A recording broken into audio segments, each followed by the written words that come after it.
The U.S. Open is rolling on with Day 5 of action underway. There was a major upset on Day 4, and there are some intriguing matchups for the evening session here on Day 5. So, time for some tennis talk. We're going to do it with a reporter for NBC Local, also a former pro tennis player. My good friend Julia Elbaba joins me now. Julia, how you doing? Hey, Dex, doing well. Thank you. Enjoying some tennis. Obviously, a huge upset last night that tennis fans didn't know how to expect. But listen, we got some great American tennis today. I am pumped. Yeah, I'm pumped, and it's a upset, like you said, that nobody expected, because I actually saw Carlos Alcaraz in person the other night on Tuesday in his first match, and we saw him dominate this summer, right, Julia? He won titles at the French Open and also at Wimbledon. However, the men's favorite, Alcaraz, that is, to win this tournament, he had his earliest exit at the U.S. Open on Thursday night, falling in straight sets to the 74th ranked player in the world, that is Botic van de Zandschulp. What went wrong for Alcaraz in this one?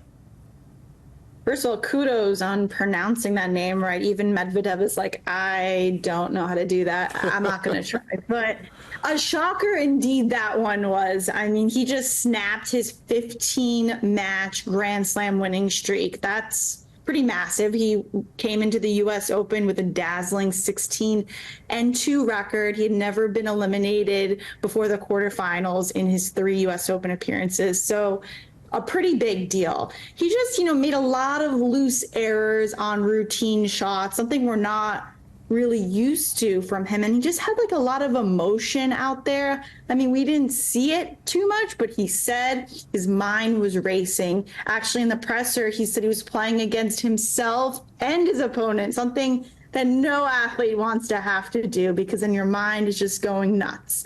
But all credit to Alcaraz. He's had a great season, 2 major titles and a silver at the Olympics. He's got to keep his head up. He's young.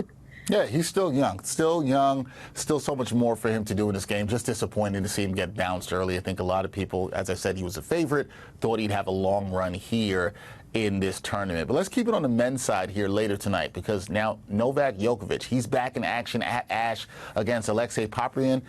With Alcaraz out, is the Joker now the favorite in your eyes to win it all and capture his 25th Grand Slam title? Yeah, he is indeed the favorite to win, in my opinion. Actually, when the draw came out a week ago, I was shocked, because you had Daniil Medvedev, Jannik Sinner, and Alcaraz all on the same side, and then Djokovic on the other half. And I was like, okay, well, Djokovic just needs to stay healthy, which, there is a big question mark around that. Stay healthy and just do his thing, and he can not easily, but pretty routinely make it to the final. And I think we kind of just discovered our champion with Alcaraz's loss. Yeah, you would think so. And then also people were trying and not trying, but hoping to see if he and Alcaraz could face off again in the final. That obviously will not be. Now it seems, and that's the word, seems, like an easier path for the Joker to win it all here and make some history. Let's look at the ladies' side. Madison Keys back in action tonight. She's got a matchup that's not easy with Elise Mertens. How have you liked Keys' form in her first 2 matches, and what does she need to do to advance past the 3rd round? Yeah, Keys is playing excellent. I played against her. She hit such a hard, flat, big ball. When she's serving well, which she does a lot, she's so hard to get past. She plays big, and sometimes, she makes a lot of also loose errors just because of how big she plays. But if she's playing with big margins, very tough to beat. She's playing Elise Mertens, who was my former doubles partner, actually.